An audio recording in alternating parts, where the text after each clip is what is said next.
और अगली खबर का रुख करेंगे क्योंकि अमेरिका में बोइंग के 737 मैक्स 9 विमान का हवा में दरवाजा खुलने के बाद भारत में भी बोइंग 737 मॉडल के सभी विमानों की जांच के आदेश दे दिए गए हैं। और इस पर डीजीसीए ने यह बताया कि भारत में मौजूद 40 बोइंग 737 मैक्स विमानों में से एक में वॉशर गायब था। डीजीसीए क्या कहता है, ये डिटेल में समझिए। ये विमान air India express, spice jet और अकासा एयर के पास है।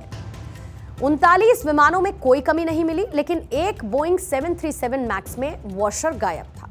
इसके बाद बोइंग की गाइडलाइंस के मुताबिक जरूरी कदम उठाए गए हैं। इससे पहले यूनाइटेड एयरलाइंस ने यह बताया कि उन्हें अपने बेड़े में कई बोइंग 737 विमानों के पैनल में ढीले बोल्ट मिले हैं। दरअसल बोइंग 737 मैक्स के साथ ये कोई हालिया समस्या नहीं थी, बल्कि इससे पहले भी बोइंग 737 मैक्स में कई फॉल्ट्स मिल चुके हैं, जिसको लेकर इस पर बैन भी लगाया जा चुका है। इंडोनेशिया और इथियोपिया में हुए हादसों के बाद भारत समेत 40 से ज्यादा देशों में बोइंग के 737 मैक्स विमानों को बैन कर दिया गया था। तत्कालीन अमेरिकी राष्ट्रपति डोनाल्ड ट्रंप ने यह आदेश दिया कि जब तक जांच पूरी नहीं हो जाती और विमान के फॉल्ट्स को दूर नहीं कर दिया जाता, तब तक बोइंग 737 मैक्स सीरीज के विमान उड़ान नहीं भरेंगे। बोइंग को अमेरिका के एविएशन विभाग को 20,000 करोड़ रुपए देने पड़े।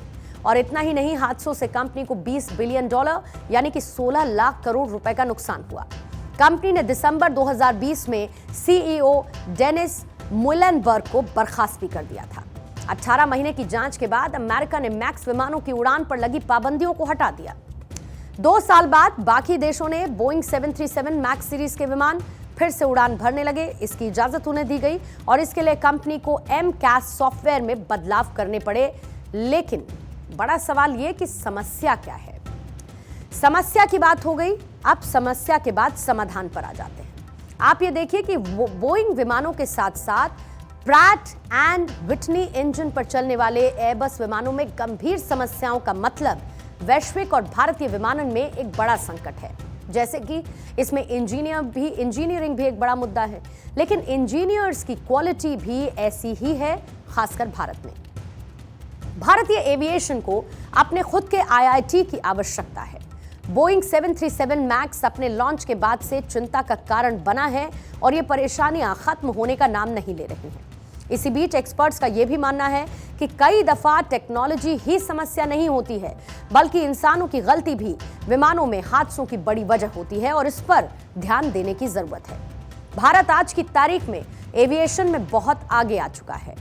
अब दुनिया में एविएशन के मामले में तीसरे पायदान पर है, लेकिन आज भी हमारे देश में IIT और IIM जैसे संस्थान नहीं हैं जहां से हमें एविएशन प्रोफेशनल्स मिल सके। हम आज भी इस काम के लिए वेस्टर्न इंस्टीट्यूशंस पर डिपेंडेंट हैं। हमें इस काम के लिए गुरुकुल जैसी संस्थाओं की भी जरूरत है, जहां पर डीप नॉलेज के साथ साथ इंसान के व्यक्तित्व पर भी काम किया जा सके। और यही जरूरत है जिस पर काम करने की एक बड़ी जरूरत आज के दिन नजर आती है। और इस